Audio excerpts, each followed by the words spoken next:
and Transitions Experts podcast. Here, I'm your host, Courtney Rollins, here with the State Pro Service, or from the State Pro Service, where we help you uh, through the probate process and through other big life challenges and big life transitions, such as life and transitions title would indicate. Today, we're going to talk about if you find yourself having an inherited property that has a tenant in it, but you still want to sell it. Can you sell a property with a tenant in place, particularly if you've inherited it in North Carolina? So we're going to take a look at that. In fact, this is a situation that occurs quite often. Of my company, we're looking at properties all the time, and quite often one of the biggest challenges for folks is they may have inherited a property that already has a tenant, and so trying to figure out what are the steps legally and what are the steps logistically that's going to help make that a smoother transaction can be difficult. So let's see if I can share my screen here. All right, let's see. I'll go back there, put myself on stage, and it's not working. I should have had it set up. I thought I had this set up yesterday, and I think I put maybe even more than just yesterday. I think I did two podcasts or two videos that had no sound because I was getting all fancy with these split screens here and my notes here on the side and did not have the screen up. So I apologize if you looked at some old content that didn't have the sound up there.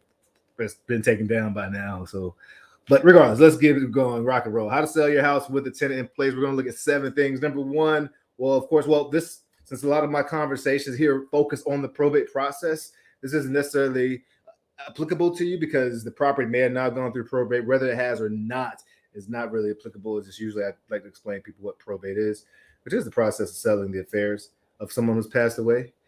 So let's move on though. Okay, so you're going to want to, especially if you inherit the property, find the lease. Find the leases. Hopefully the tenant has them. Hopefully the person who may have passed away or handed off or you handed off to you has some files somewhere. But review the lease. Make sure that you are following the terms of the lease, particularly when it says, when it's talking about transition of ownership, because you may need to give the tenant a right of refusal. They may have within their lease, or it may state specifically that they don't get the right of refusal to have the opportunity to buy the house before it is sold. Open communication, that is essential. Make sure you're maintaining as much transparency as possible with your tenant. This is so key because we want to make sure that everyone's on the same page. Even with the buyer, you want to make sure that they understand that, hey, there's a tenant in place. This is what's going to happen. This is what's going to take place. If you're working with a realtor, make sure they have that, and everyone is just on the same page. Transparency and even over communication is going to just help, particularly if you are going to have some difficult conversations. Hopefully, you won't have to. And quite often, having open communication is a way of building trust. And what they say, trust is speed. There's speed in trust. Yes. And timing. Timing is very key.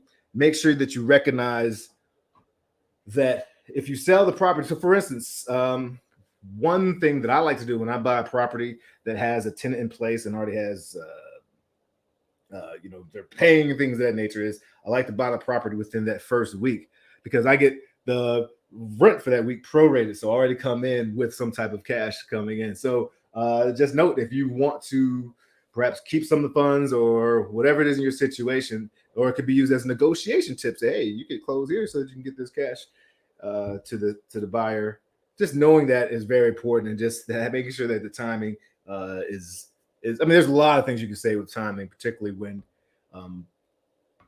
especially if you're talking to a CPA and financial advisor who's savvy and who's trying to help you with some of the tax implications of a sale. There's a lot of things that you can do there. So timing is key. I should remind you all, I'm not playing an attorney or a financial advisor on my YouTube channel. I'm not one in real life, sharing my opinions, but I definitely want to continue to share that because some of these opinions are valid. Well, I think they're valid in my opinion, but hopefully they can help you. And that's what I'm on a mission to do. All right. And incentives for cooperation. There can be times that the tenant either could be possibly difficult, or you may anticipate some difficulty, or you just want to grease the wheels to make sure that when these things, when you do the transaction, that it happens properly. This is particularly important when a tenant is like refusing to move out. Perhaps the lease is up and you're month to month. You might have to go ahead and incentivize them by saying, hey, let's pay cash for keys. Or during the time that the inspection is taking place, which we're going to the next step and showing it in the property, you may want to give them a little gift card, tell them go get something to eat. It's going to be a little crazy here for an hour. Thank you for letting us come into the space in the home that you're in and doing what we need to do for the inspections for a transaction. But making sure that you have incentive for cooperation can be very helpful. And I think it also goes back to the open communication. If you're taking over the property, you want to make sure that it's operating. Perhaps you offer to even lower the rent if they decide to extend their rent lease for 2-3 years so that you have this income coming in. There's so many things you can do to incentivize cooperation. I really think this does go back to open communication, which really is the undergird of just mutual respect for parties involved. Please note that you're going to have to arrange with the tenant again, that communication when you have people going in and showing the property and during the inspection period. So make sure, again, communicating with folks and knowing that that's what the situation is going to be.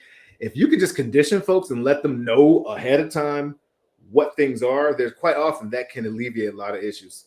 Quite often with my sellers or with my buyers or sellers, I'll say, hey, look, Mr. Seller, all right, we're in a contract. I know you have a tenant there. Or if I'm talking to the tenant, I'll even ask for the tenant information. Just let everyone know, hey, for this at 12 o'clock, I'm going to have folks in there. It's going to be a circuit for about an hour. We're going to get in and out. I have my investors in there. I'm going to have my inspectors in there, my contractors, and we're just going to get it in and out, easy peasy for you and all. That's what we attempt to do. But we precondition them and let them know what the situation is. So when we get there at 12 o'clock, it's bustling and rustling. They understand, and it's it's easier to facilitate that space because the expectations were set and it's not a surprise.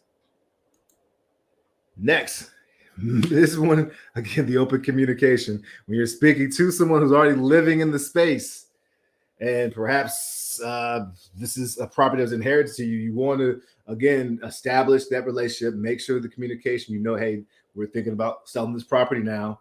We have folks coming in, what's going to help us move this and get this transaction smoother and help you stay settled, or if they're moving out, help us get this done quicker is if we make sure the space looks clean and well presented. Perhaps even offer to provide $200 for a cleaning service while they're there, so they get a free cleaned space that they're in while you're able to show the property, and you get your eyes on some of the other big ticket items that may need some more support because perhaps they had some deferred maintenance there. Yep. All right. And lastly, consider selling to an investor, which is what investors do. Investors, we have to make money. We have to make a profit. I'm in here to solve problems and to help folks. That's how I provide service, and that's how I am compensated for it. So I can't do that if there isn't an issue, because quite often, well, again, I need to make a profit.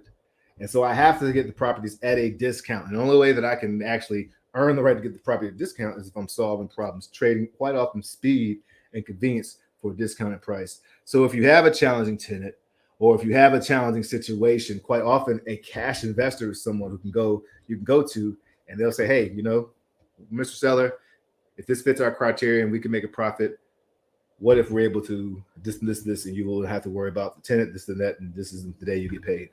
How does that work for you? Yeah. So every transaction is a little different, but that's one of the great things about investors. They're a great resource for folks who are looking for speed and convenience. So if you need support, this is direct towards probate, but again, one of those sides of probate is quite often there's property involved. Definitely reach out to me at Estate Pro Service.